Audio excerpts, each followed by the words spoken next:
Mari kita melihat apakah Nawawi rahimahullah ta'ala cuba berhujung dengan kiblat. Kata Imam Nawawi, qala Allah ta'ala, ya ayyuhalladzina amanu ijtanibu katsiran minas dhanni inna ba'da dhanni itsmun. Wahai Allah Ta'ala berfirman, wahai orang-orang yang beriman, wahai orang-orang yang beriman, jauhilah kebanyakan dari prasangka, karena sesungguhnya sebahagian prasangka itu adalah dosa. Wahai orang-orang yang beriman, jauhilah kebanyakan dari prasangka, sesungguhnya sebahagian daripada prasangka itu adalah dosa. Ikhwatul iman, ada satu ilmu kita belajar, iaitu kita cuba tengok pada perkataan ya alif, ya alif, baru ayyuhalladzina amanu. Ya alif itu dalam ilmu kata bahasa Arab, ya ini orang panggil harfun nida. Harfun nida, apa makna harfun nida? Ya sebagai huruf penyeru, dia seruan, dia panggil, seru. Harfun nida di sini lilta'zim. Allah panggil dengan tujuan Allah memuliakan. Allah panggil dengan tujuan Allah memuliakan orang yang dipanggil. Maka di sini siapa yang dipanggil? Iaitu allazina amanu, daripada hamba-hamba yang beriman. Hamba Allah Ta'ala ni ada dua, satu kafir, satu mukmin. Dan orang kafir ni tak masuk dalam ayat ni. Pasal allazina amanu, orang mukmin. Orang mukmin ni di kalangan orang Islam lah. Iman semula kita mengaji dalam bab akidah di sisi mazhab Ahlussunnah. Iman itu ada naik dan ada turun. Ada naik dan ada turun. Walaupun iman dia naik, walaupun iman dia turun, dia tetap mukmin. Dia bukan kafir, dia tetap mukmin. Maka mukmin yang iman dia naik kerana dia mentaati Allah dengan ikhlas, maka dia mendapat kemuliaan. Ketika dia mentaati Allah, dia mendapat kemuliaan. Allah muliakan dia dengan panggilan yang memuliakan. Allah boleh panggil ayyuhalladzina amanu, ayyuhalladzina amanu, oi orang beriman.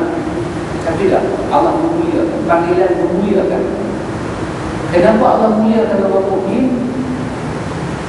Sekurang-kurangnya ada dua pasal. Pasal yang pertama, dia mukmin. Dia boleh menolak kafir, dia iman pada Allah. Dan iman itu rendah hati, urusan hati. Yang kedua, kenapa dia jadi mulia? Kerana dia bakal menerima perintah dan melaksanakan perintah. Dia mulia. Maka yang pertama, Allah muliakan dia kerana dalam hati dia ada iman. Yang kedua, kerana dia sedang membuktikan iman itu. Jadi, orang Islam yang lain, yang beriman juga, tetapi kurang mentaati Allah, maka orang ini cuma ada satu dia kemuliaan. Dia mulia daripada orang kafir, tetapi dia rendah di kalangan orang mukmin yang taat di sisi Allah. Karena itu Allah menyatakan la yastawi al-mu'minin, la yastawi al-qa'idin min al-mu'minin. Tidak sama dua orang yang beriman. Seorang yang qa'idin, seorang yang duduk tak bahagia, lagi seorang yang tengah berjihad dan mati, tidak sama. Tapi dua-dua mukmin. Banding dengan orang kafir, mukmin ini jauh lebih baik. Sebab kafir ni tak tahu syurga, Allah tak rahmati dia, Allah tak redha dia. Mukmin di sisi Allah ada dua. Ada mukmin yang dapat kemuliaan, ada mukmin yang tidak dapat kemuliaan. Ada mukmin dapat dua kemuliaan, ada mukmin dapat satu kemuliaan. Ikhwan, daripada bahasa Arab yang Tuhan pakai ini, ada satu ilmu lagi kita belajar. Apa dia? Di belakang perintah Allah itu ada kemuliaan hidup, ada harakat hidup. Ada harakat hidup. Ya ayyuhalladzina amanu, wahai orang-orang yang beriman. Panggilan yang mulia, panggilan yang memuliakan, seruan yang memuliakan. Kemudian Allah Ta'ala turunkan perintah. Apa dia perintah Allah? ijtanibu katsiran minadh-dhann. Orang beriman mula ada tauhid balik. Orang beriman dan orang tak beriman tidak sama. Kita kata manhaj cara hidup mula tidak sama. Mungkin dua-dua Islam ialah dua-dua Islam. Mungkin daripada kalimah Islam itu baru jadi mungkin dua-dua orang Islam. Tetapi orang Islam yang pertama ini tidak ada cara hidup. Dia hidup sembrono, sekenal dewek, hidup ikut dana. Tetapi orang yang mendapat kemuliaan Allah, orang yang hidup dengan peraturan Allah. Ini peraturan Allah. Apa dia? Ijtanibu katsiran minadh-dhann. Mungkin dalam hidup kamu tidak boleh sangka menyangka, tidak boleh prasangka. Kamu sesama mukmin tidak boleh prasangka, kerana prasangka itu kebanyakannya adalah dosa. Maka mukmin yang diseru dalam ayat ini, dia menjalani cara hidup tidak prasangka pada orang. Maka dengan dia mentaati Allah Ta'ala, dia mendapat harakat dalam hidup. Apa dia? Kemuliaan dalam kehidupan. Ini ilmu kita belajar dengan bahasa Arab yang Tuhan pakai. Apa ya? Orang yang tidak mentaati perintah Allah, hidup dia tidak dipenuhi dengan kemuliaan, tetapi sebaliknya kehinaan. Ikhwan, ini kita ambil daripada bahasa Arab yang Tuhan pakai. Balaghah yang Tuhan pakai, sastra yang Tuhan pakai dalam ayat ini ada pelajaran dalam hidup. Karena itu kita akan sampaikan kepada orang-orang muda, kepada anak-anak kita, bahawa mulia kamu ada tidak mengenal dengan kamu taat ataupun kamu berhaka Allah. Allah menyuruhkan bala bukan kerana kita mentaati dia, tapi kerana kita berhaka pada dia. Kalau kita nak gunakan kemuliaan, kita minta anak kita usaha kuat, cari pendapatan yang banyak, mengajar pandai-pandai, buka bisnes besar-besar. Kalau kita berharapkan itu sahaja boleh mengangkat hidup kita salah. Sebab Allah Ta'ala boleh mengangkat martabat orang yang bangsa kepada martabat yang tinggi. Dengan apa? Dengan Allah memberi rezeki yang baik pada dia. Sebab apa? Sebab dia orang yang paling taat kepada Allah. Sebab dia orang yang paling taat kepada Allah. Jadi ikhwatul iman, di sini ada pelajaran yang mesti kita simpan dalam hati kita, bahawa kita mulia dengan Allah. Pasal itu ikhwan, dalam ungkapan yang kita biasa dengar itu, Umar Al-Khattab menyatakan apa? Nahnu qaumun a'azzana Allahu bil Islam. Kita adalah kaum yang mulia dengan Islam. Kita adalah kaum yang mulia dengan Islam. Karena itu, makin satu bangsa itu mendekati perintah Allah, makinlah bangsa itu kuat dan makin bangsa itu mendapat harakat, mendapat kemuliaan, mendapat izzah, mendapat kemuliaan dalam hidup. Makin satu bangsa itu menyisih perintah Allah, dia mungkin dapat kekayaan. Kita ingat kekayaan itu kemuliaan. Tidak. Kadang-kadang kekayaan itu satu penghinaan. Kadang-kadang kekayaan itu Allah Ta'ala buat sebagai satu malapetaka. Karena itu kita belajar dengan bahasa Arab yang Allah Ta'ala pakai. An-Nawawi rahimahullah ta'ala ikhwan, dia bawa ayat ini untuk menyokong tajuk di atas, iaitu larangan berburuk sangka pada kaum muslimin. Orang Islam tidak, orang mukmin tidak sepatutnya buruk sangka pada mukmin. Mukmin tidak sepatutnya buruk sangka pada mukmin. Kenapa? Kerana cara hidup mukmin tidak buruk sangka. Kenapa mukmin tidak buruk sangka? Sebab mukmin memakai ayat ini. Allah menyatakan, ya ayyuhalladzina amanu ijtanibu katsiran minadh-dhann. Mukmin jangan buruk sangka kepada mukmin. Kenapa? Inna ba'da dhanni ismun. Kerana daripada buruk sangka itu dosa. Kerana daripada buruk sangka itu dosa. Mukmin tidak buat dosa, subhanallah. Mukmin tidak buat dosa, subhanallah. Kemudian di Fathul Iman, An-Nawawi rahimahullah ta'ala menyokong tajuk ini.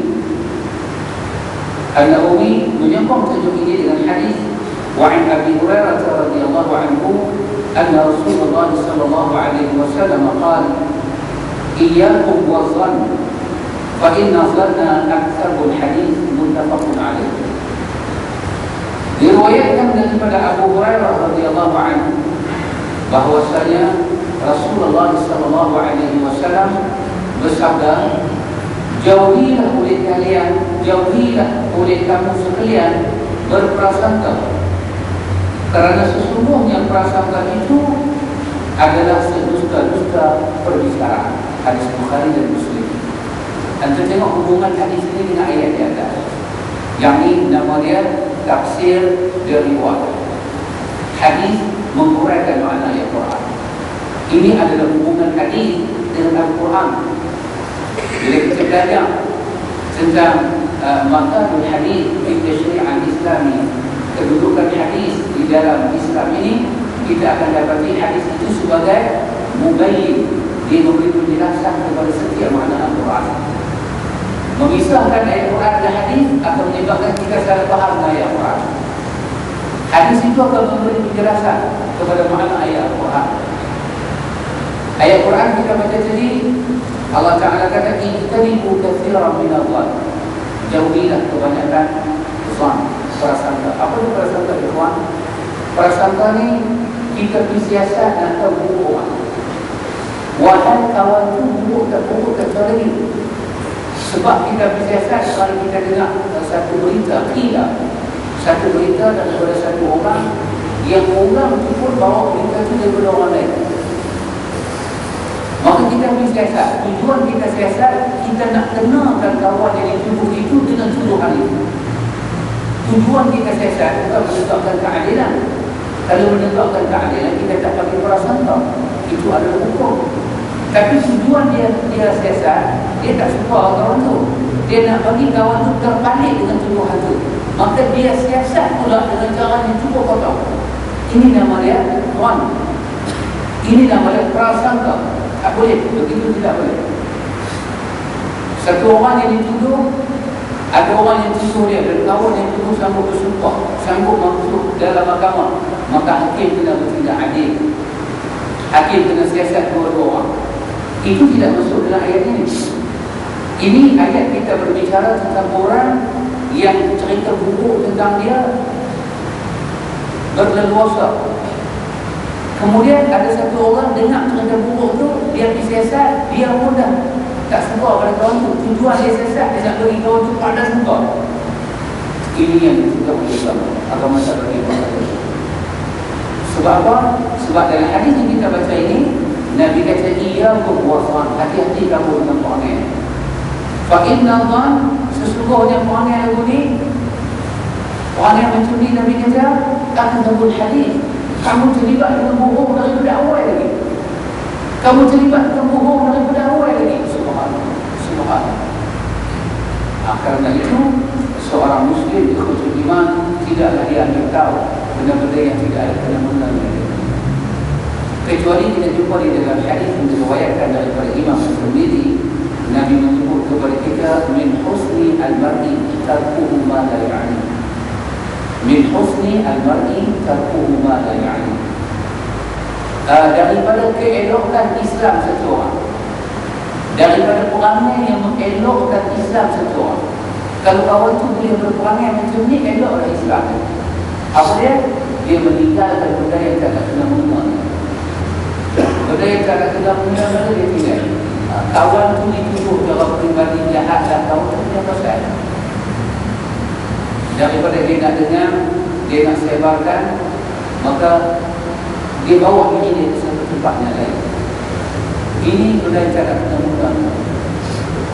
Tetapi di dalam syarah kepada hadis ini, kata para ulama, kalau benda itu ada kena mengena dengan kita, sama ada manfaat ataupun mudarat, kita mesti ambil tahu. Kawan tu dituduh jahat, kesan daripada kawan tu dituduh jahat, dia ada kena mengena dengan kita. Masalah apa? Masalah bos kita. Dia dituduh jahat, dia dituduh ambil dia rasuah, kita pekerja dia. Dia dituduh kata bagi wang sogokan, dia dituduh kata langkah tender, dia tak masuk tender, dia bayar duit dapat tender. Ini melibatkan apa? Melibatkan kita kerja dengan dia. Dan orang perlu cari bahan macam mana nak tangkap bos kita. Kesan daripada bos kita kena tangkap, proyek nasi kita kena tutup. Proyek nasi kita kena tutup. Maka bila orang mula siasat bos kita kita pun mula mengambil tahu siapa yang dituduh bos kita ni. Maka itu boleh. Kenapa? Dia ada kena-mengena dengan manfaat dan mudarat kita. Dia ada kena-mengena dengan dia. Yang Nabi tak bagi kita masuk jambuk ni, tak ada hal pun kita. Tak ada hal. Kita pun tak kenal semula. Cerita tu ada di mana? Cerita tu ada di kutub sejarah kita bersembang tentang satu orang tu jahat di sana. Tak ada kena-mengena kita pun. Maka itu adalah lebih baik kita jauhi. Kita jauhi, jangan kita aibkan dia, jangan kita apakan dia, lari kita daripada pemanggil ini. Tapi kalau ada kena-mengena dengan kita, itu betul iman, wajar kita mengambil pelajaran dan mengambil pengetahuan. Ikhwatul iman, itu adalah tajuk yang pendek yang dibuka oleh An-Nawawi, iaitu larangan berburuk sangka kepada kaum muslimin. Jangan sekali-kali buruk sangka kecuali dia keadaan terpaksa. Keadaan terpaksa apa? Allah Ta'ala kita pun tak tahu. Dia main pertama kali rumah kita, dia minta sedekah. Dia kata dia nak beli Pakistan, duit tak ada. Kita tanya dia pun tak ada jawab. Dia pun buat letak apa cakap dari rumah. Kita ambil 50 pergi dia. Kita kesian. Lepas tu selang 5-6 hari dia main pulang. Dia main pula boleh pula cakap Melayu. Dia tak kenal dia, kita kenal dia lagi. Maka kita kena sesat. Kita boleh dah berusaha kepada dia di bawah ni. Maka titik-titik kita rasa dia itu tidak baik telah ada. Maka itu tidak benar. Tapi first time tengok tidak. First time tengok tak ada bukti, no proof, tak ada apa. Tak ada apa. Maka janganlah kita berusaha. Tapi seperti mana hadis yang diriwayatkan, Nabi menyebut kepada kita, al-mu'min la takhruju fi juhri dhammin maratain. Mu'min tak masuk dalam satu lubang 2 kali. Maksudnya kena timbul lah. Kena berkenal dengan orang, dia kena sekali. Kali kedua, dia mula ada prasangka. Maka itu tidak benar. Itu tidak benar. Nawawi rahimahullah membuka tajuk yang baru, iaitu bab haram menghina orang Islam. Antum tengok bab-bab yang kita baca ni semuanya menghina orang Islam. Hak. Kita ada hak manusia. Dalam hak manusia itu terpecah jadi 2. Ada hak manusia yang kafir, ada hak manusia yang Islam. Yang kita dulu baca, yang Nawawi sedang mengumpulkan dalil kepada kita adalah hak Muslim sesama Muslim. Muslim dia tak akan buruk sangka walaupun pada orang kafir. Tetapi lebih afdal dia tidak buruk sangka sesama dia. Orang kafir kita pun tak tahu dia jahat ke dia tak jahat, pun tak boleh buruk sangka. Tambahlah Muslim sesama Muslim. Tambahlah Muslim itu pula Muslim yang mukmin sesama mukmin. Kita ada perjanjian ini, kita sesama kita. Maka lebih afdal kita menjaga hubungan kita. Dengan orang kafir, jiran kita pun kita jaga hubungan. Kita masak, bagi dia ajak benda-benda yang halal kita makan, kita terima, kita tak pun benda halal, dia bagi buah durian. Jangan kita nak tanya pokok Cina atau pokok Melayu, buah durian tak? Kalau dia bagi kuih pau, kita tanya lah pokok Melayu atau pokok Cina, dia bagi buah durian. Jangan kita nak tanya pokok Melayu atau pokok Cina. Benda halal, kita ambil lah. Itu kafir. Tambahlah dengan Muslim. Jiran kita Muslim, adik-beradik lagi 2 buku, 3 buku, jamaah masjid lagi, duduknya di tempat yang sama lagi. Maka lebih afdal. Kita tak buruk sangka kepada dia, lebih afdal. Ini kita baca. Ini pula haram menghina orang Islam. Larangan kita menghina orang Islam. Larangan menghina. Larangan menghina. Allahu Akbar. Nawawi memulakan bab ini dengan firman Allah Ta'ala. Qala Allah Ta'ala, ya ayyuhalladzina amanu la yaskhar qawmun min qawmin asa an yakunu khairan minhum wa la nisa'un min nisa'in asa an yakunna khairan minhunna wa la talmizu anfusakum wa la tanabazu bil alqab bi'sal ismul fusuq ba'da al-iman wa man lam yatub fa ulaika humuz zalimun. Surah Al-Hujurat ayat 11. Maksudnya firman Allah Ta'ala, wahai orang-orang yang beriman. Lagi sekali Allah Ta'ala sudah ya ini harfun nidah dan ta'zim, memuliakan. Ia memuliakan orang yang diseru, memuliakan perintah yang diberikan kepada dia. Ini sangat memuliakan. Wahai orang-orang yang beriman, janganlah satu kaum menghina kaum yang lain, kerana boleh jadi kaum yang dihina itu lebih baik daripada kaum yang menghina. Janganlah satu kaum menghina kaum yang lain. Allah tak bagi hina. Satu kaum menghina kaum yang lain. Kita bila kata kaum di tempat kita ni bangsa Cina, Hindu. Kalau Melayu itu ada Mama, ada Boyan, ada Banjang, macam-macam. Tapi kalau kata orang Arab, itu satu bangsa Arab. Tapi mereka ada kabinet-kabinet, syu'uban wa qabail.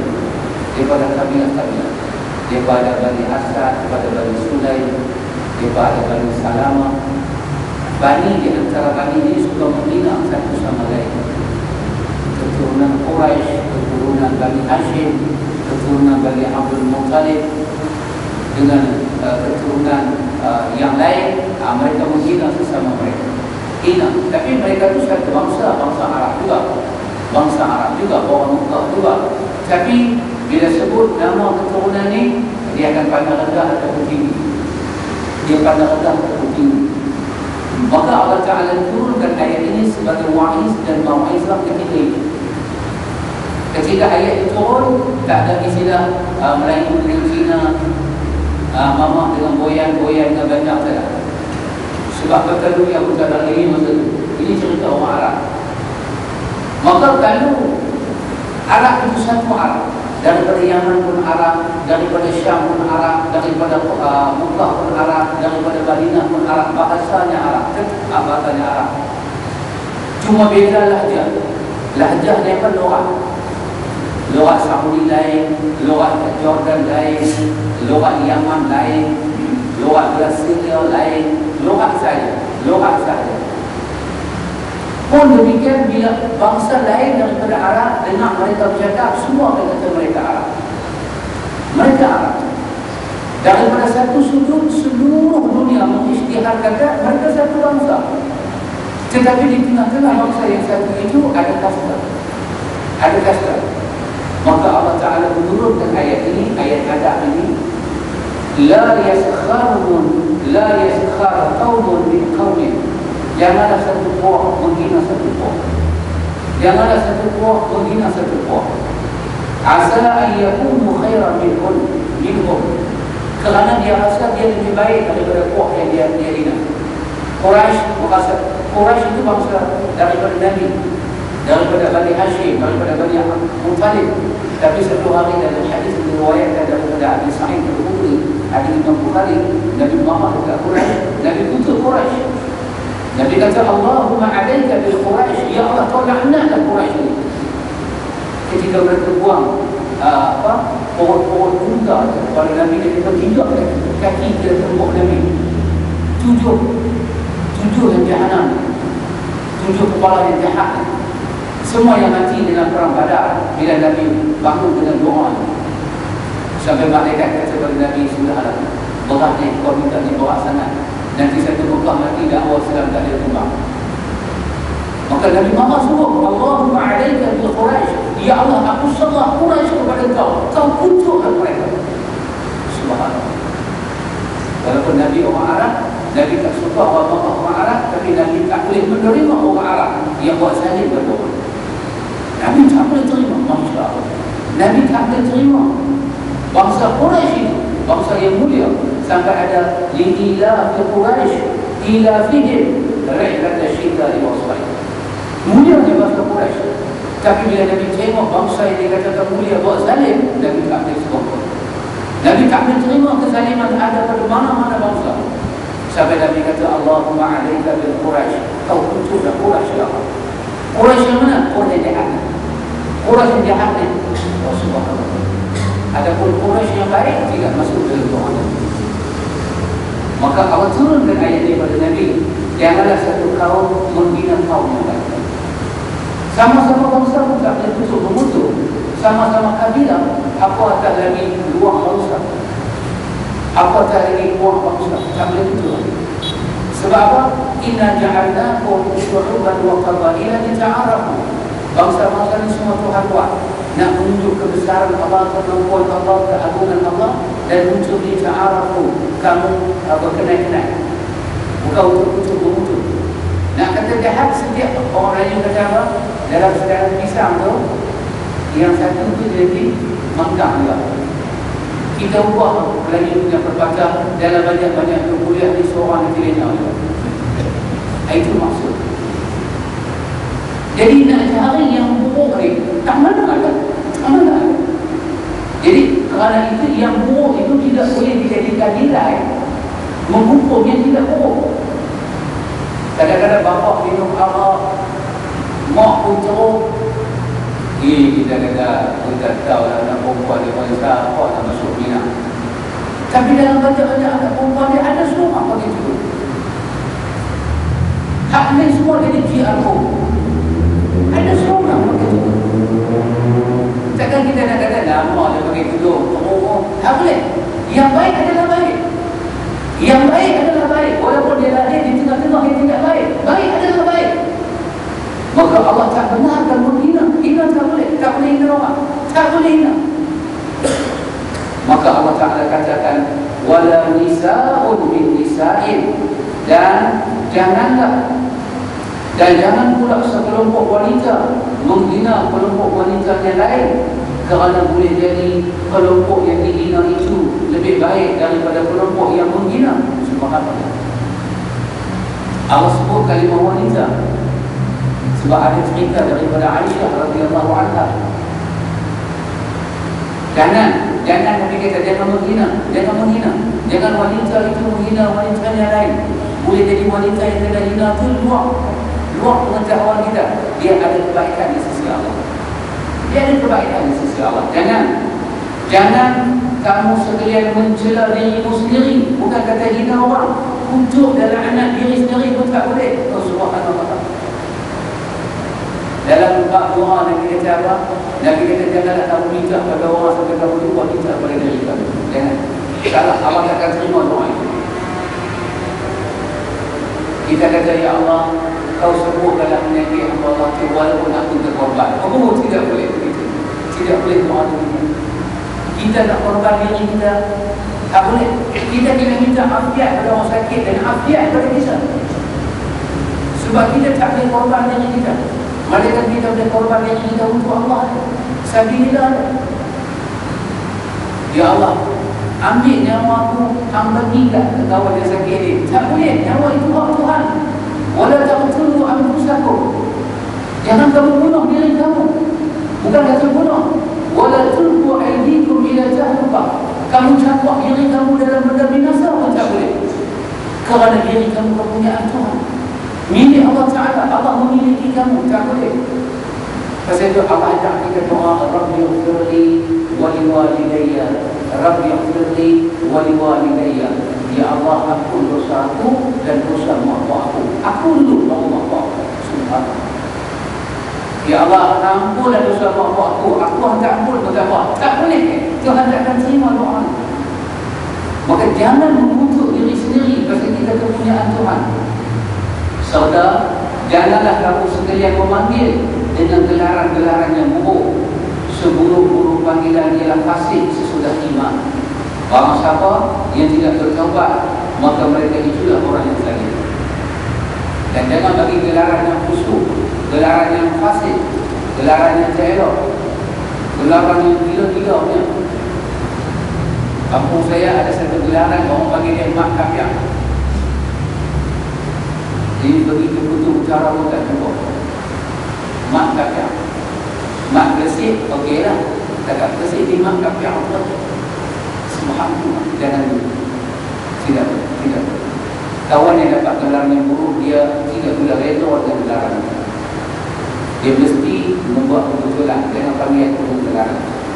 Tapi gelaran-gelaran yang makruh, itu tidak tahu. Gelaran-gelaran kadang-kadang gelaran baik, tapi dekat dia penghinaan. Dekat dia penghinaan. Maka tidak boleh menggelar malaikat diri orang yang menggelar itu redha, dan makna gelaran itu tidak telah. Allah kata siapa suka menghina orang, dia kena bertaubat. Dia mesti bertaubat. Dia mesti bertaubat.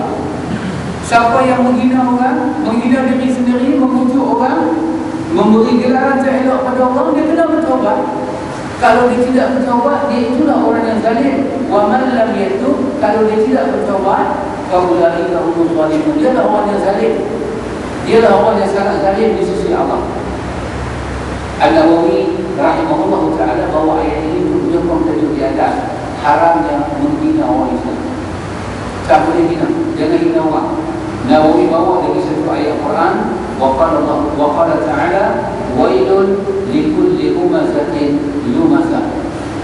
Allah Ta'ala berfirman, kecelakaan bagi setiap pengumpat lagi pencela. Allah Ta'ala kata wailun. Wailun dalam bahasa Arab bermakna al-khizyun wal-azab wal-halakah. Wailun dalam bahasa Arab bermakna al-khizyun, penghinaan, hina, rendah. Wal-adab, akan kena azab.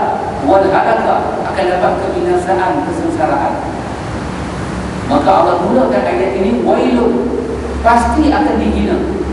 Hina di mana? Di akhirat. Pasti akan dihina, pasti akan diazab, pasti akan dibinasakan. Siapa dia? Likulli humazin, likulli humazatin lumazah. Humazah dan lumazah, dua orang ini pasti Allah hina. Siapa dia? Humazah dan lumazah. Siapa dia humazah?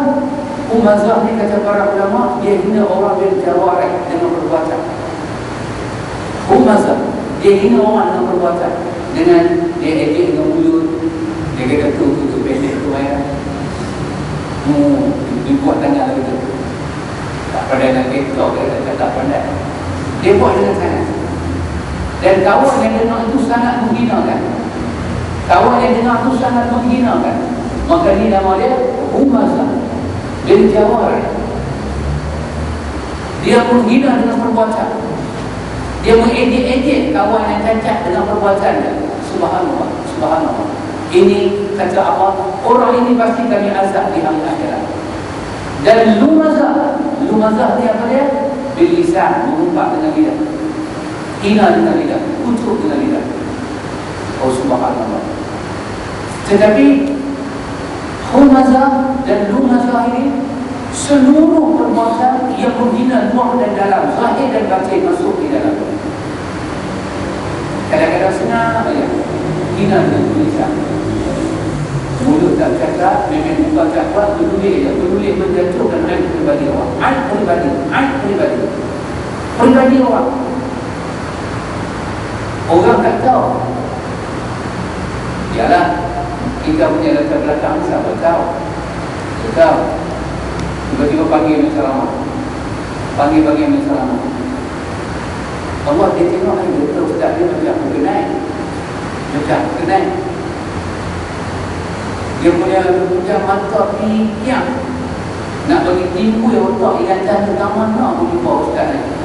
Fikir sampai nak rompon ni mata punya fikir. Last sekali dapat orang kampung dia dulu nak tangkap basah, malu, lari pergi bagi pondok lah jadi ustaz. Dia balik, dia tulis dalam Facebook dia. Dia kata dulu aku nak tangkap basah dalam ceramah agama. Dia tak cakap, dia tak buat bebek muka, tetapi dia aibkan orang dengan tulisan. Ini masuk dalam humazah dan lumazah. Kenapa? Maksud daripada humazah dan lumazah mengaibkan orang, menghina orang, mengutuk orang. Yang dia kutuk tu tak ada kena-mengena dengan dia, tak ada kena-mengena dengan dia. Dan kawan tu pernah tangkap basah pun zaman kawan tu tidak dapat hidayah. Apa yang kita nak angkat sangat? Bukan dia kena tangkap lah. Zaman tak ada hidayah, zaman tak ada hidayah. Sekarang dia dapat hidayah, dia berubah. Syukurlah kepada Allah Ta'ala. Tapi dia nak humazah, dia nak lumazah. Maka Tuhan kata apa? Wailu. Kami akan hina dia balik. Kami akan hina dia balik. Oh subhanallah. Kami akan azab dia, kami hina, kami azab, dan kami akan pastikan dia mendapat kecelakaan dan kebinasaan. Maka An-Nawawi rahimahullah ta'ala membawa ayat ini untuk menyokong tajuk di atas beratnya ancaman Allah kepada orang yang suka menghina orang. Sebab itu Allah Ta'ala sambung ayat itu, Tuhan kata apa? Alladhi jama'a malan wa'addah. Orang ni kadang-kadang dia ni dibina orang 20 orang, tapi berdekut tak mampu. Izharu tada'in, dia tunjuk kata dia bangsa, tapi duit berapa? Duit berapa? Dia kata kalau ikut aku boleh bagi 1,000. Kalau waktu kami buka lalu kita selalu tunjuk orang semua kalau dia gamak kita. Itu yang Allah Ta'ala kata kepada dia, yahsabuna annama lahu akhladan. Akhirnya yahsabuna annama lahu akhladan. Dia ingat harta dia kekal. Dia ingat harta dia kekal. Anak tak harta tak kekal. Amai dia putih baju badan, mana harta dia. Ditunggu Allah sebatang kabar juga kita. Sebatang kabar juga kita. Pasal Allah Ta'ala kata, Kalla la yumbazanna bil hutama. Kalau angkat orang yang bunyi, aku tidak mau masuk dalam hutama. Wa ma adraka mal hutama. Anta dah apa itu hutama? Narullahil muqadah. Nyalaan api masuk sampai dalam jantung kamu. Allah. Kamu dibakar daripada kulit, bulu rumah, isi sel, sampai kepada urat, sampai kepada tulang. Api itu masuk sampai darah dalam tulang, kamu akan rasa azab itu. Yang main narullahil muqadah. Punca dia apa? Humazah dan lumuz, menghina orang. Maka kena hati-hati ikhwan. Muslim dia tak akan hina orang. Kita Muslim, kita tak akan hina orang. Kemudian An-Nawawi rahimahullah ta'ala ikhwan, dia menyambung bab ini dengan membawa hadis عن أبي هريرة رضي الله عنه أن رسول الله صلى الله عليه وسلم قال بحسب امرئ من الشر أن يحقر أخاه المسلم. رواه مسلم. Dari Abu Hurairah radhiyallahu anhu bahwasanya Rasulullah sallallahu alaihi wasallam bersabda, seseorang itu cukup dianggap jahat bila dia mengejek saudaranya sesama muslim. Allah, cukup dah dia jahat. Tak gaduh bebek Rasulullah, tak gaduh dibunuh orang. Ini dia yang kawan tu kalau tengok tak senang hati, ajuk dia tengok pada dia menyentuhkan marah dia. Nabi kata cukuplah satu orang tu dipanggil Ibrahim bin Syar. Orang itu dikatakan orang yang jahat, dia lebih Allah. Jangan ikut orang, jangan ikut orang. Saya itu tak adalah saya tegur. Saya bukan tegur lah, saya bagi pandangan lah. Bagi pandangan. Hari itu saya pergi makan pagi dan situ dengan kawan-kawan. Lepas daripada kulit subuh di Surau datang, saya bawa Ustaz Yunus. Ini saya nak bagi pandangan lah. Tapi jangan marah saya lah, saya disebut nama orang politik sikit lah. Kalau marah saya tak merah. Saya nak betulkan. Pada saya ini sesuatu yang satu. Jangan buat ini. Minta OT. Kawan tu minta OT tolong. OT tolong ke OT tolong? Dia tak bagi OT tolong, dia bagi OT anuah.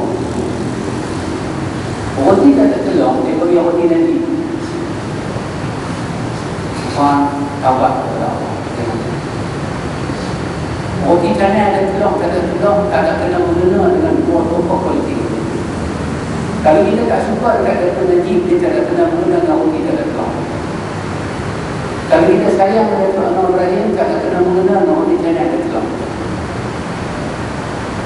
Bila saya tengok kawan tu minta OT, pakcik tu dia kata, dia OT Anwar. Saya tanya-tanya kenapa OT Anwar. Dia kata Anwar dia tolong, Najib tak ada tolong.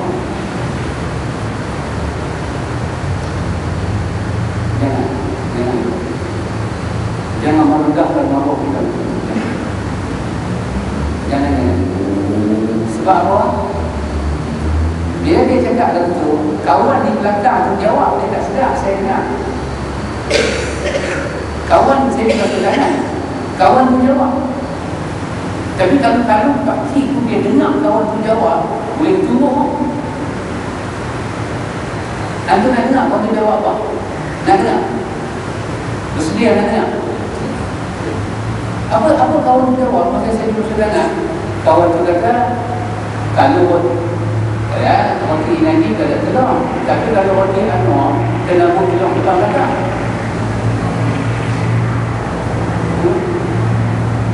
Dengar sekali. Kekal kalau roti telur dengan nama roti telur, roti canai dengan nama roti canai. Tidak ada kena-mengena dengan Datuk Anwar dan Datuk Najib Awal. Jangan sekali-kali buat begitu. Ini daripada bab yang kita baca, menghina segala sesuatu. Antum mamak pergi kedai mamak, minta kat mamak tu roti Anwar satu, roti Najib satu. Gamak. Jangan. Kita ini Muslim, kita ada akhlak. Jangan buat. Jangan buat. Satu. Yang kedua, menghina rezeki Allah. Menghina rezeki Allah. Jangan. Ini yang berbahaya kita baca. Dan berbahaya kita baca. Itu yang saya dengar lah, yang saya tak dengar, saya tak cakap lah. Itu saja, bukan saya nak kata apa, bukan sokong-sokong siapa, tidak. Tapi ini sesuatu lawak yang tidak lawak. Ini lawak yang tidak lawak. This is not joke. Ini bukan jenaka yang patut dibinakan. Demi Allah, Muslim ada akhlak. Muslim ada akhlak. Jangan dikaitkan dengan makanan, dengan perkara-perkara yang seperti itu. Makanan adalah makanan. Makanan adalah makanan. Nama makanan tu memang dia beri undur bagi orang Islam, orang bagi orang ikan yang kosong. Memang itulah nama dia. Jangan ditukar dengan perubahan politik. Jangan ditukar. Dan kalau ada orang cakap roti dengan ibu nama, nanti keluarlah daripada orang. Keluar. Jangan demikian. Jangan demikian. Ini namanya melampaui batas. Itu bukan teguran lah, satu pandangan saya bagi. Saya dengar. Kita dalam Muslim ni kita boleh macam-macam politik ikhwan, kita boleh bergalak, kita nak pilih bagaimana pilihlah. Tetapi jangan melawak menjatuhkan maruah. Jangan menjatuhkan maruah. Jangan. Baik ikhwan iman. Cukuplah satu orang dikatakan jahat bila dia mengejek selama dia. Dia mengejek. Dia panggil roti telur dengan nama tu, roti canai kosong dengan nama tu, yang tu apa dia? Yang terpuji kan mengejek. Nabi kata cukup dari jahat. Nabi kata cukup dah dari jahat.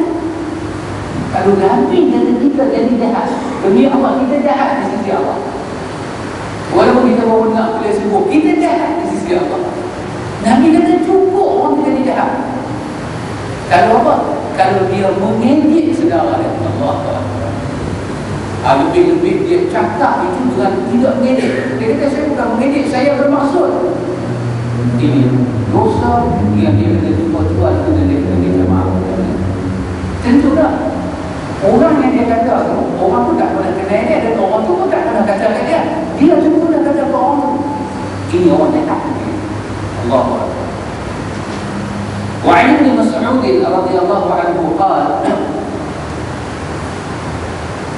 أن النبي صلى الله عليه وسلم قال لا يدخل الجنة من في قلبه مثقال ذرة من كبر.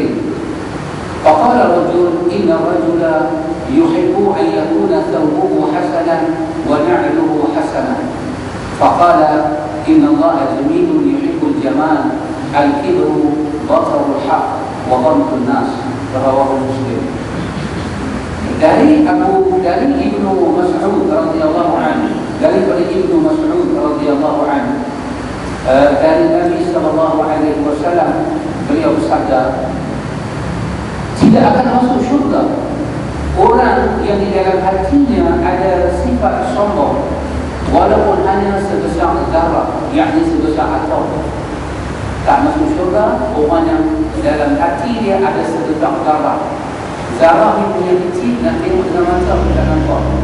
Zarah ni punya ringan, kalau kita ada timbang, jarum timbang tak keluar. Begitulah gambar, tak nampak dalam mata. Sesiapa yang dalam hati dia ada sombong, ketika dia bercakap menghina orang, maka Nabi kata sebesar tanah saja ada, maka dia tidak akan masuk ke dalam syurga. Kemudian ada seseorang berkata, sesungguhnya seseorang itu suka memakai pakaian yang indah dan sandal sepatu yang bagus. Beliau lantas bersabda, sesungguhnya Allah itu indah, suka pada keindahan. Sombong itu menolak kebenaran dan merendahkan sesama manusia. Ada sahabat bertanya, ya Rasulullah, kalau orang pakai baju baru, pakai kasut baru, dia sombong tak? Allah tak suka sombong, walaupun sebutang barak. Jadi kalau kita pakai baju baru, kita seronok pakai baju baru, kita pakai kasut baru, kita seronok pakai kasut baru, adakah itu masuk sombong? Nabi kata tidak. Nabi kata Allah Ta'ala itu indah dan Allah Ta'ala suka pada yang indah. Habis sombong itu apa? Nabi kata sombong itu adalah menolak kebenaran dan merendah sesama manusia. Menolak kebenaran, menolak hujah yang benar daripada Quran, daripada sunnah kita. Maka dia sombong. Demi Allah ya kawan, bila kita baca hadis ni, kita orang yang pertama kena menyatakan Astaghfirullahaladzim, Astaghfirullahaladzim, Astaghfirullahaladzim. Sebab mungkin kita tak yang kedua menghina orang, tetapi yang pertama ini banyak perkara dibuktikan dalam Al-Quran dan hadis yang sahih. Berapa banyak insan tak boleh terima? Apa itu? Dia tak boleh terima. Dia sombong. Walaupun muka hidung dia nampak, muka orang lembut, tetapi apabila dia tak boleh terima apa yang datang daripada Al-Quran dan hadis Nabi, dia sombong. Dia sombong. Cuma kadang-kadang sombong itu ada dia punya apa nama dia punya apa tu? Kita kata dia punya konsekuensi. Apa mereka panggil apa? Dia punya ada orang dia sombong, tapi dia kena senang. Tapi ada orang dia sombong, dia jenis memberontak, dia jenis balas balik. Fikirlah dia tentu awak ingat yang betul semua, awak ayat Quran yang baca tu semua betul tak? Silat-silat tadi pun tak betul, dia balas tentu. Ada orang jenis sombong, dia tak balas dah betul, dia punya konsekuensi dia senang. Tetapi dia tak terima satu pun mudah kau betul. Ini ada dua jenis orang yang tidak sama sombong. Kita baca ayat Quran, kita baca hadis kepada dia, hadis itu sahih, beritahu macam mana amalan Nabi, kita beritahu A sampai Z. Dia bertanya lain pak, ya Ustaz saya nak tanya. Dan Ustaz kata betul. Habis yang semua Nabi buat kita tak boleh buat. Habis yang amalan-amalan kita buat itu di mana Ustaz? Dia nak beri penjelasan itu tidak apa. Memang kena bagi penjelasan.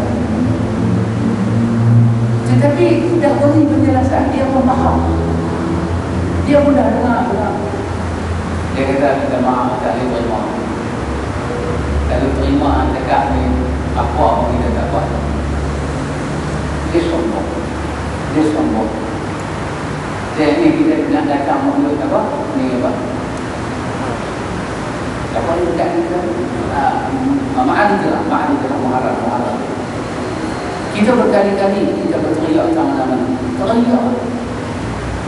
Orang kata sampai orang kita kata teriak, dia tak pergi kita teriak, dia kata menyalak. Dia kata tak ada benda lain pun menyalak. Tak apalah menyalak pun menyalak. Kita duduk menyalak. Bila main ni macam ni muharram kita duduk menyalak. Terutama suka saya beritahu pengalaman saya tengok di Iraq. Siapa dia yang baca doa awitul akhir-akhir tu? Yang baca di Syiah. Tak ada kena-mengena.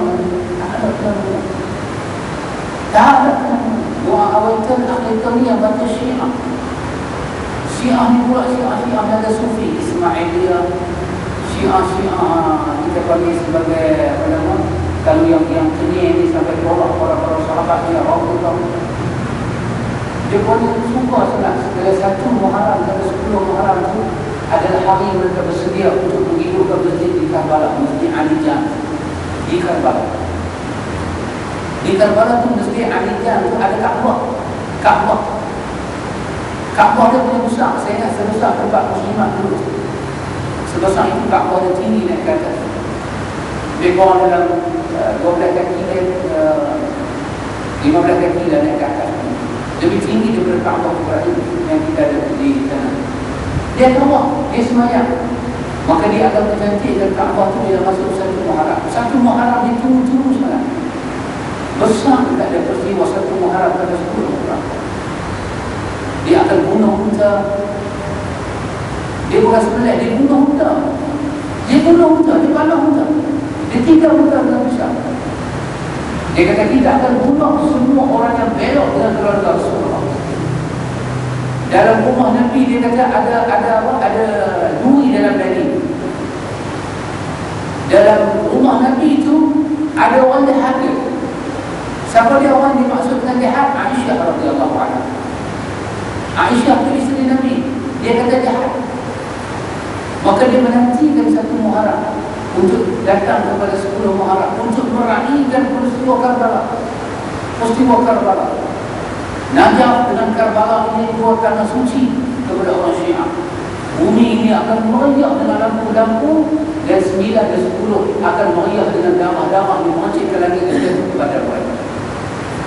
Ketika itulah mereka mengadakan doa-doa supaya hari yang mereka sambut 10 Muharram diberkati daripada 1 Muharram. Kita duduk di Malaysia, datang 1 Muharram kita sedap berdoa. Pasti kita tak akan tengok di sana ada apa. Kalau pergi ke Iran tidak ada. Iran tidak buat perbicaraan semua pasal dia menjaga negeri dia. Tapi kalau kita pergi ke mana? Kita pergi ke Bahrain, kita pergi ke Pakistan, kita pergi ke Iraq, kita pergi ke Yaman, kita boleh melihat ini semua. Ini semua sedang tunjuk di negara-negara dan bukan kata bukan kita, dengan sukacitanya telah sampai ke Gombak. Amalan ini telah sampai ke Gombak. Cuma mereka menantikan hari yang berani untuk pukul kepada mereka dengan ujung pisau dan tidak mati. Itu saja. Kalau sudah dia pukul pada dua sampai lebah, menyanyi keluar ke kawasan istihad kata Syiah itu berada di Gombak. Kalau ini mereka akan tiba pukul kepada mereka sampai berapa. Bila masuk 1 Muharram, mereka berdoa supaya Allah selamatkan amalan-amalan mereka sampai 10 Muharram. Kita bertanya kepada masyarakat kita, dalam buku Allah kita boleh rujuk amalan ini datang daripada mazhab Syafi'i. Sama mana kita boleh rujuk? Di mana Syafi'i menyebut sunat yang baca doa awal term dan akhir term? Di mana Syafi'i Islam? Syafi'i tulis kitab apa? Nawawi tulis kitab apa? Nawawi menulis kitab yang bernama Al-Azkar, menghimpunkan doa dan waktu-waktu mustajab doa Al-Azkar. Pun demikian di dalam Al-Azkar tulisan Nawawi tidak ada doa pada awal term dan akhir term. Tidak ada doa. Subhanallah. Kita berkali-kali memperingatkan kaum muslimin baca doa awal term, akhir term bukan benda lawak-lawak. Kita sedang tiru mazhab yang sesat. Tetapi lagi-lagi orang kata kepada kita khilaf. Lagi-lagi orang kata kepada kita tak ada benda besar nak cakap. Subhanallah. Ikhwan, di atas nama Allah kita kata tanpa mana kita nak tengok baca doa khilaf mana nak tengok. Kalau pagi subuh ada kunut, tak ada kunut, kita mengakui itu khilaf. Kalau kita ambil wudu, kita sentuh lelaki menyentuh perempuan, batal ataupun tidak, kita menerima itu khilaf. Sangat menerima itu khilaf. Kita membaca Al-Quran dan kita hantar pahala Al-Quran kepada orang mati. Ada orang kata sampai, ada orang tak kata sampai. Kita mengakui itu khilaf. Silalah amal. Silalah amal. Tetapi membaca doa awal term dan akhir term, tak mana yang kata khilaf? Siapa yang sebut khilaf? Lidah imam mana yang sebut khilaf? Tidak ada bab, tidak ada tajuk dalam mazhab Syafi'i. Maka saya suruh bacalah buku Al-Azkar, Nawawi yang tulis. Tokoh besar dalam mazhab Syafi'i, Nawawi. Bukan ustaz yang dia pasal bila Nawawi menulis Al-Azkar, himpunan doa-doa dan waktu mustajab doa sampai pada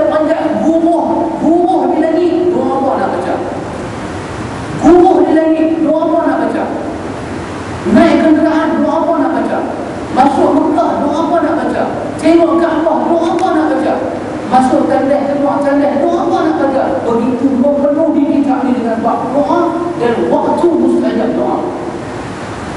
Tetapi tidak ada dalam al-Azkar kepunyaan Nawawi mazhab Syafi'i doa awal tahun dan akhir tahun, dan tak masuk pun waktu mustajab doa di sini. Subhanallah, subhanallah. Berkali-kali kita begini, berkali-kali kita begini. Pun demikian orang menolak kebenaran. Orang telah ikhwan. Allah dibawa panggil tak ada. Dalam membaca ayat-ayat Salihin dibawa panggil tak ada. Bukan buat panggil, nak bagi ingat. Nak bagi ingat. Nak bagi ingat. Saya sampai mendekati hari-hari seperti ini, hari Jumaat saya berkhutbah. Dekat-dekat sampai 10 Muharram, sampai dalam khutbah saya ingat. Jangan terlibat dengan doa awal tahun akhir tahun. Sambut Muharram seperti pada bulan-bulan yang biasa. Bersedia untuk berpuasa pada 9 dan 10 Muharram. Bersedia untuk berpuasa. Bersedia untuk berpuasa 11, 12, 13 daripada Muharram. Bersedia untuk berpuasa tiap-tiap minggu Isnin dan Khamis daripada Muharram. Bersedialah. Itu amalan Nabi SAW. Sambut Muharram berpuasa 9 dan 10, Tasu'ah dan Ashura. Nabi suka kita puasa, tapi Syiah tak puasa. Dia pukul kepada bagi darah dia, dia makan lagi. Kita puasa 9 dan 10. Kemudian 11, 12, 13 kita puasa. Kita puasa dipanggil hari-hari bulan menambah. Kita puasa bulan menambah. 15, 13 itu kita puasa bulan menambah. 3 hari tiap-tiap bulan, tiap-tiap minggu Isnin dan Khamis kita puasa. Dah cukup, dah. Kita menghidupkan sambutan Muharram seperti Nabi. Nabi bertemu dengan Muharram. Nabi bertemu dengan bulan Muharram. Nabi tahu bulan Muharram. Nabi tahu. Tapi Nabi tak pernah berdoa dengan doa yang khusus di awal Muharram. Kita pula berdoa asing sebelum bang, lepas bang. Oh subhanallah, subhanallah. Jangan dihidupkan amalan ini, jangan dihidupkan. Ini amalan Syiah. Ini amalan Syiah. Apa kata Imam Syafi'i? Imam Syafi'i dituduh Syiah. Diderek daripada Yaman sampai ke Baghdad, dipukul. Apa kata Syafi'i? Dr. Abdul Rahman Al-Khumaisi dalam buku dia yang bernama I'tiqad Mazahib Arba'ah, Aqidah 4 Mazhab. Kata Dr.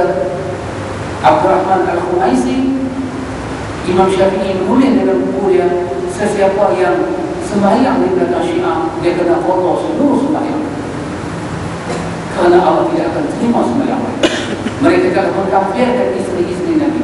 Mereka telah mengkafirkan para sahabat. Walaupun tidak, mereka kata tidak, tinggi taqiyah mereka di dalam agama. Subhanallah. Mungkin kita tidak sombong menghina orang, ikhwan, tetapi kita bermasalah dalam menerima kebenaran. Kebenaran itu tidak masalah. Sangat masalah. Selalu saya katakan kepada ikhwan, lebih-lebih bermasalah kalau orang itu dia ada jawatan. Dan jawatan itu ada kena-mena dengan agama, lebih bermasalah. Dia tahu yang kita kata itu benar, tapi untuk menerima dia suka. Pasal jabatan dia buat benda tu. Doa awal tahun akhir tahun ni bukan datang masjid, biasa buat. Masjid daerah buat, masjid negeri buat, masjid negara buat. Macam mana anak kata salah? Dia buat semua tak mengaji kan? Lagu tu punya soalan. Lagu tu punya soalan. Dan dari soalan lagu tu memang tak ada jawab. Tak ada jawab. Kita kata wallahu a'lam. Kita kata bacalah al-Azkar. Himpunan doa-doa, doa yang mustajab, tempat yang mustajab ada di dalam al-Azkar. Buktikan kalau awal tahun itu ada doa, awal tahun itu tempat yang mustajab doa. Buktikan dengan satu kitab dalam mazhab Syafi'i. Tidak pernah ada. Tidak pernah ada. Di dalam mazhab Syafi'i pun tak ada. Kenapa kita nak amalan itu? Kita mengaku mazhab Syafi'i. Apa kita nak buat? Tak apa, lagi syok dia tanya apa kali? Dia tanya apa? Habis kata satu Muharram tak ada baca doa, nak menari. Lagi syok dia tanya apa kali? Dan doa tak ada baca, nak menari. Astagfirullah. Nanti kalau kita jawab menari lagi baik, akan lagi jadi juga. Tuhanmu. Takkan tak boleh doa nak ikut. Kita bukan melarang orang berdoa, kita larang mintakan doa awal ke benar ke. Bila masuk satu Muharram, kebetulan kita Malaysia cuti. Kita tiga awal, kita bangkit tengah malam, kita berdoa, kita kata ya Allah dah masuk satu baru. Kita seorang-seorang menantu kepada Tuhan. Ya Allah dah masuk satu baru, ya Allah hamba tidak dapat semangat baru. Kita sendiri berdoa kepada Allah. Dan doa yang kita baca itu kita yang pilih. Tak ada siapa kata salah. Tapi yang kita baca dekat maghrib ni, yang kita baca lepas maghrib ni, ini bukan doa yang kita pilih. Doa itu telah ditentukan cara dia, telah ditentukan cara dia. Yang tu yang kita bantah. Bukan kita kata cara peribadi ni tak baca doa. Cara peribadi ni berdoa kepada Allah dengan doa pilihan hati, bukan dengan doa yang orang berbagi itu. Tak payah sambut satu Muharram dengan cahaya perdana ke, dengan apa perdana ke, tak payah. Lalu ilah macam biasa, macam bulan Safar, macam bulan Rabiul Awal, macam bulan biasa. Tapi tengok, Nabi sebut kepada kita 1 Zulhijjah sampai 10 Zulhijjah ada kelebihan dalam hadis Bukhari. Semua orang datang. Yang Nabi sebut. Kenapa 1 Zulhijjah kita tak baca doa? Masuk 1 Zulhijjah baca doa. Pasal Nabi kata 1 Zulhijjah sampai 10 Zulhijjah luar biasa 10 hari itu. Dalam hadis Bukhari daripada Ibnu Abbas. 1 Muharram tak ada hadis. Dia ada 9 dan 10 Muharram. Kenapa 1 Zulhijjah kita senang? Tak kalut tak buat doa. Tak kalut. Memang kita doa ramai-ramai. Nabi kata 10 hari ini berkah. 1 Zulhijjah sampai 10 Zulhijjah. Kalau jatuh hari Jumaat, salah satu hari itu, hari Jumaat jadi triple, digandakan dengan 3 Jumaat. Allah, sangat hebat hari itu. Itulah hari orang mengerjakan haji. Itulah bulan yang orang melakukan ibadah kurban. Itulah bulan Allah menurunkan keampunan kepada seluruh penduduk bumi.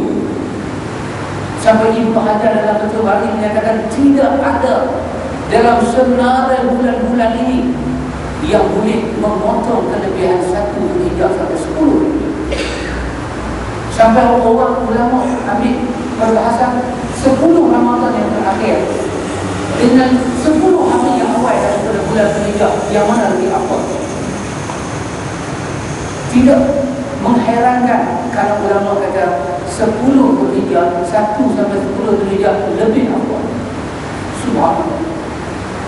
Tapi amalan ini siapa pun tak diingat langsung, tak diberitahu, tak dibina yang sahih daripada kita.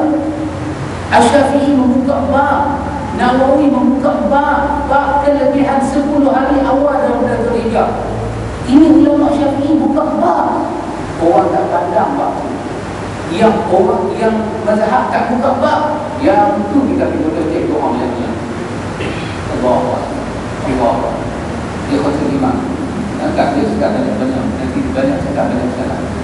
Mau kita kata. Jadi yang kata apa itu? Jadi katakan sombong ialah menolak kebenaran. Doa kepada Allah supaya kita tak sombong. Tolak orang cakap tak apa, tapi jangan tolak Al-Quran dan sunnah-sunnah Nabi yang sahih. Jangan. Bila kita tolak, kita hina kepada orang, maka lengkaplah kita ini dengan perkara yang sombong. Hadis itu adalah hadis riwayat daripada Imam Muslim. Saya baca satu hadis sebagai penutup pada bab ini, iaitu daripada Jundub bin Abdillah radhiyallahu anhu. Dia berkata bahawa Rasulullah sallallahu alaihi wasallam bersabda, ada seorang berkata, demi Allah, Allah tidak akan berkenan mengampuni dosa simpulan. Kemudian Allah Azza wa Jalla berfirman, siapakah yang bersumpah atas namaku bahawa aku tidak berkenan mengampuni dosa simpulan? Sesungguhnya aku telah mengampuni dosa simpulan, dan aku telah menghapus amal kebaikan. Hadis Imam Muslim. Ini di dalam bab membina orang. Satu hari ada satu orang yang cakap depan Nabi. Dia bercakap dengan nada menghina satu orang. kata apa? Dia kata lagu ni punya perangai Tuhan pun tak ada mampu hang. Dia lepas cakap betul. Lagu ni punya perangai, lagu ni punya belakang ni Tuhan pun tak ada teringin nak ampun hang. Tiba-tiba Allah menurunkan wahyu kepada Nabi. Allah kata kepada Nabi, Allah kata man alladhi yata'alla alayya la aghfira li fulan. Siapa yang berani cakap begitu tu? Siapa yang berani cakap wakil aku yang kata aku tak mengampun dosa hamba aku? Kenapa dia hina hamba itu dengan memakai bahasa aku? Allah suruh Nabi kata kepada fulan itu, dengar baik-baik, inni qad ghafartu lahu. Aku ampun dosa orang yang dia kata aku tak ampun. Aku batalkan amal orang yang bercakap seluruh Allah. Apabila kita menghina orang, Allah akan batalkan amal itu. Apabila kita condemn orang, condemn yang pribadi,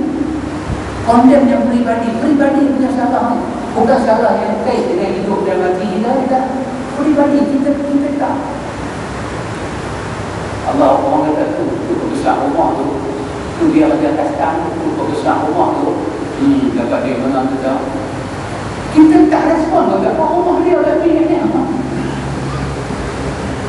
Pilih dia kita senyap. Kita senang. Tapi tak boleh mulut ni dia kata. Dia kalau tak respon tu dia rasa macam tak masuk jauh ni.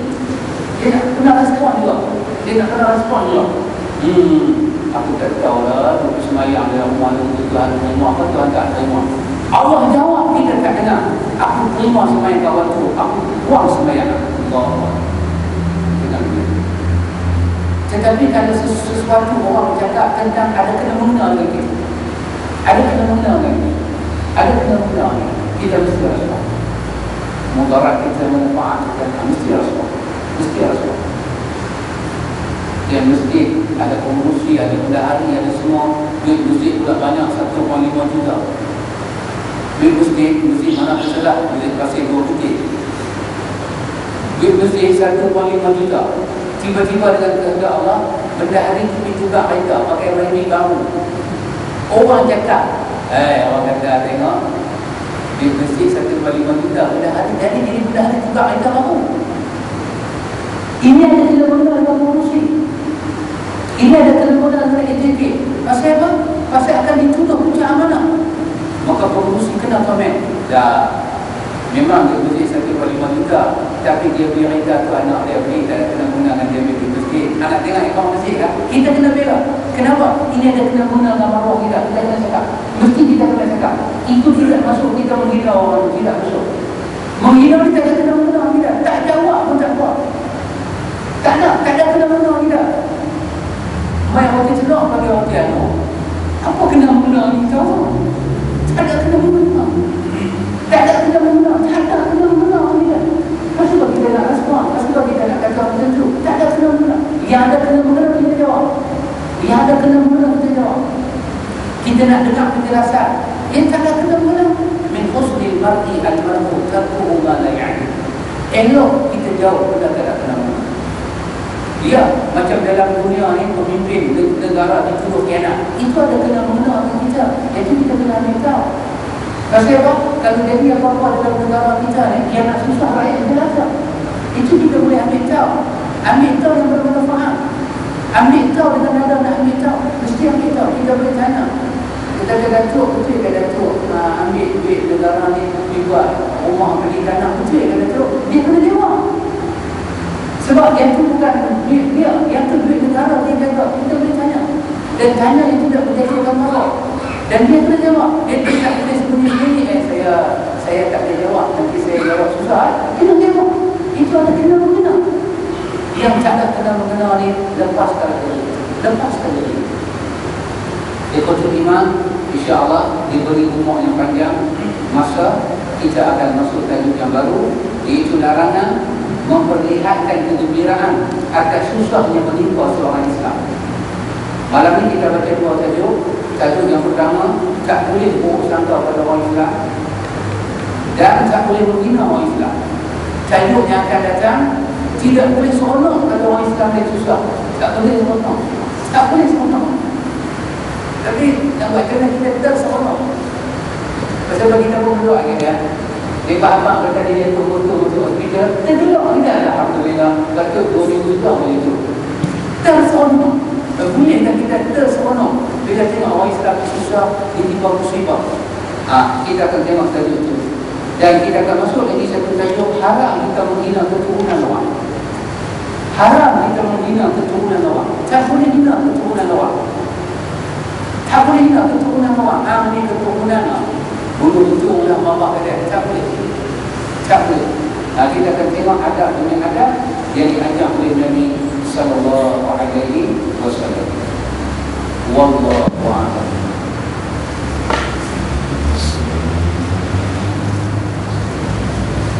Kawan, ada soalan yang tanya tentang bab kita belajar malam ni. Yang tak belajar jangan tanyalah, yang belajar saja. Bab biasa.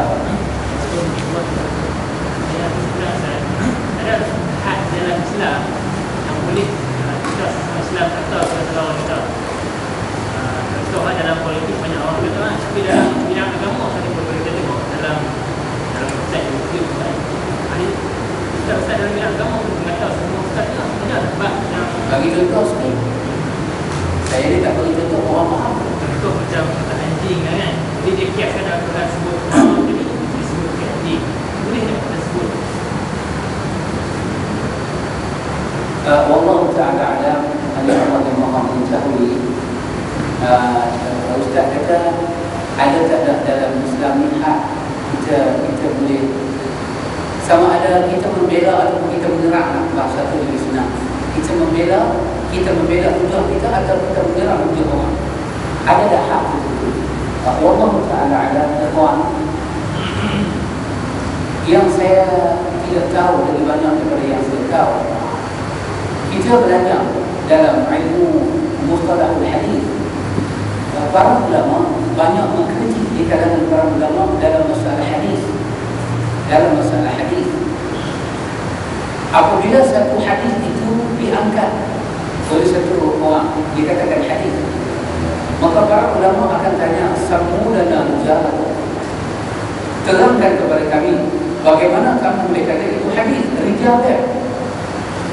Ketika para ulama yang mengaku satu hadis dia gagal menerangkan sanad hadis, maka para ulama yang menjaga amanah ilmu akan menyerang, bukan menyerang pribadi dia, bukan menyamakan dia dengan menentang apa-apa, tetapi membetulkan balik ilmu dia dan akan meletakkan dia itu pada tempat yang mana.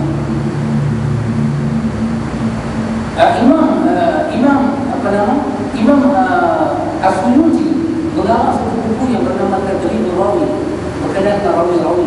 Ada 2 jilid buku ini. Dia membuka bab hadis-hadis palsu, bagaimana kita kenal hadis palsu. Dalam bab ini begitu banyak nama-nama ulama diangkat oleh As-Suyuti. Kenapa? Kerana mereka ini orang yang memalsukan hadis. Maka diangkat mereka, diterang namanya, diterang negerinya, diterang pribadi, supaya kita tidak tertipu dengan mereka. Ini memang ada. Di satu pihak lain, orang yang memalsukan hadis ini, dia dianggap ulama oleh anak-anak Muwaidah. Anak Muwaidah itu jadi ulama. Dia membuat hadis palsu tentang kelebihan Al-Quran. Bila para ulama siasat-siasat berjumpa dengan dia, kenapa kau buat begini? Dia kata, aku melihat orang begitu sibuk dengan fiqh Abu Hanifah, dia pun tak ada masalah baca Quran, maka aku pun mencipta hadis yang palsu tentang kelebihan Quran supaya orang nak baca Quran. Maka para ulama akan tulis nama dia si fulan bin si fulan bin si fulan. Dia ini adalah satu orang yang pembohong, pendusta. Jangan ambil sanad daripada dia, pasal dia berbohong dengan sengaja. Lebih-lebih Nabi kata, man kadzaba alayya muta'ammidan, siapa bohong kepada aku dengan sengaja, maka dia masuk neraka. Ini ada para ulama akan kritik, akan sebut kesalahan bila mengaku hadis sedangkan dia bukan hadis. Para ulama akan serang dia, tapi serang nanti saya sebutkan tadi. Satu. Yang kedua, kita baca pula dalam ulumul Quran, berkenaan dengan ilmu tafsir yang ayat dia betul, tapi makna tafsir diubah. Makna tafsir diubah. Maka ulama tafsir pula dalam bidang tafsir akan menghentam orang yang melakukan penyelewengan itu. Dia akan hentam penyelewengan itu dia tak. Masalah ada ayat Quran menyatakan wa'bud rabbaka hatta ya'tiyakal yaqin. Kamu beribadahlah sampai kamu yakin. Maka makna yakin dalam ayat itu telah diterjemahkan oleh hadis Imam Bukhari. Maksudnya mati. Ibadahlah sampai kau mati. Mati itu ialah al-yaqin. Tetapi ada orang tersebut kata beribadat kepada Allah sampai datang yakin dalam hati. Selagi yakin tak boleh tak ibadat. Itu dia tak ibadat. Pasal dia kata aku bukan ahli yakin. Apabila para ulama melihat tafsiran seperti ini bermaharajalela dan ada pengajarnya, ada penulis bukunya, maka para ulama akan menghentam orang ini dan menulis nama dia, akan sebut nama kitab dia supaya umat berhati-hati dan waspada dan tertipu dengan uraian dia. Ini memang berlaku. Ini memang berlaku. Tetapi ada pun lain daripada itu. Serangan bila kita bela satu benda, kita serang satu benda sampai emosi kita naik kacau. Ini kita nampaklah emosi sendiri lah. Ini emosi sebab kalau kita nak ambil satu ayat Quran, kita nak kata Allah umpamakan ulama seperti anjing. Kita ada tafsiran, kita ada orang ada tafsiran orang. Orang sufi dia takkan kata tutup bola seperti anjing. Orang sunnah takkan mengaku tutup bola seperti anjing. Atau ahli kitab tak mengaku ulama seperti anjing. Maka eloklah kita terjemahkan ayat itu seperti mana yang diterjemahkan oleh Nabi. Cukup menceritakan asbab nuzul dia dan tak payahlah kita kata ayat ni kata tak ulama ni, ayat ni kata ini emosi. Kalau emosi itu ya teruk wa ya'khud nak ambilkan nak terletak kita yang dengar tu mesti ada filter. Orang dia kata filter mesti ada kita punya apa? Penakir. Kita punya penakir. Macam saya juga kata kepada sahabat semua, jangan lupa doa awalkan akhirkan sahabat, kena ada filter. Nanti main pula kata ustaz, dengar lah mamak tu buat gila, bagi dia dengar apa dengar kata ada. Pun sahabat juga kena ada filter. Sahabat kena dengar dua orang ni cakap dan tapi sahabat cakap dengan hujah, yang cakap dengan hujah itu kita ambil. Tapi kita kena dengar semua orang cakap. Kita tak boleh dengar semua orang cakap. Kalau itu daripada Al-Quran tentang apa nama? Alladzina yastami'una al-qawl. Orang yang dengar semua perkataan. Dia dengar semua orang cakap. Fayattabi'una ahsana. Tapi yang dia nak ikut yang terbaik daripada semua. Cakap siapa paling terbaik? Cakap yang boleh membawa Al-Quran dan hadis Nabi yang sahih. Itulah cakapnya ahsana. Tapi semua orang cakap kita dengar. Semua pandangan kita dengar. Tapi kita yang ikut dia ada dalil daripada Quran dan sunnah Nabi sallallahu alaihi wasallam. Cakap termasuk hawa nafsu, termasuk emosi biasa. Satu jam lebih kita buat kuliah, berapa banyak emosi saya masuk biasa. Sebagai manusia akan ada emosi, tapi yang emosi itu jangan kita ambil. Yang kita nak ambil adalah dalil. Dalil ada kita ambil. Kadang-kadang emosi ini dia tidak sedap. Dia bubur garam buat tidak untuk sambil bermasak balik rokok pula, sedap. Memang sedap. Tapi kesemua itu adalah campuran-campuran ingredient emosi. Kita dapat sebagai manusia memang ada benar-benar. Wallahu ta'ala. Tak ada apa. Mudah-mudahan ikhwan kita diberkati dan dirahmati oleh Allah Subhanallahumma wa bihamdika asyhadu an la ilaha illa anta astaghfiruka wa atubu ilaik. Allahumma rabbana